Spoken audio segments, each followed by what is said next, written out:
British వలసపాలన నాటి నేర న్యాయ వ్యవస్థను ప్రక్షాళించి దేశ నేర న్యాయ వ్యవస్థకు దశ దిశ నిర్దేశించేలా రూపొందించిన 3 నేర చట్టాలు ఈ ఏడాది జూలై 1వ తేదీ నుంచి అమల్లోకి రానున్నాయి.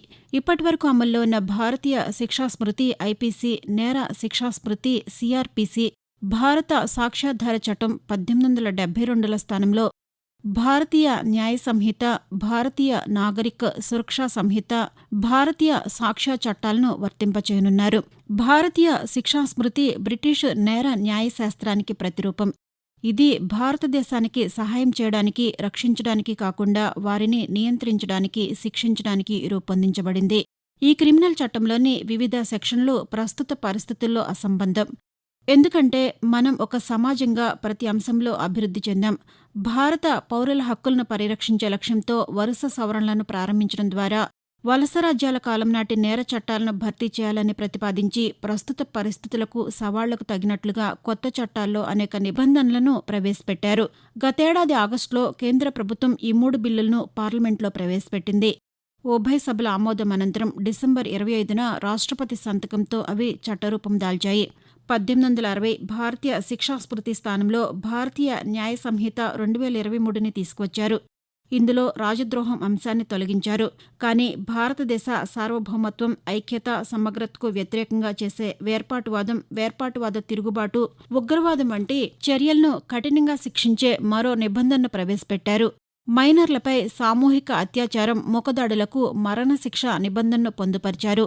మొదటిసారిగా కమ్యూనిటీ సర్వీసెస్ ఒక శిక్షగా ప్రవేశపెట్టారు. 1973 సీఆర్పీసీ స్థానంలో భారతీయ నాగరిక సురక్షా సంహిత 2023ని తీసుకువచ్చారు.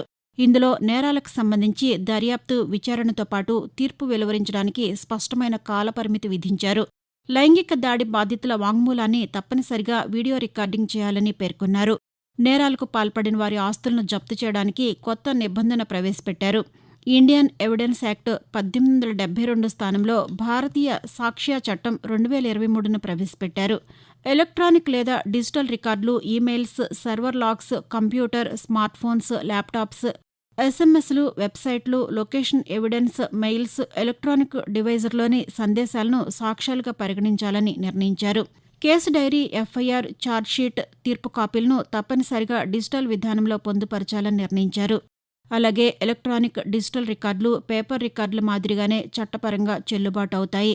వ్యవస్థీకృత నేరాలు, ఉగ్రవాద చర్యలు, హిట్ అండ్ రన్, మూకదాడి, పిల్లలను నేరాలకు వినియోగించడం, మహిళలను వ్యభిచార వృత్తిలోకి దింపడం, గొలుసు దొంగతనం, విదేశాల్లో నేరాలను ప్రోత్సహించడం, భారత సార్వభౌమత్వాన్ని, సమగ్రతను, ఐక్యతను దెబ్బతీయడం, ఫేక్ వార్తలను ప్రచురించడం వంటి నేరాలకు నిర్వచనమిచ్చారు. ఆత్మహత్యకు ప్రయత్నించడం నేరం జాబితా నుంచి తొలగించారు. భిక్షాటన, మానవ అక్రమ రవాణాను నేరంగా పేర్కొన్నారు.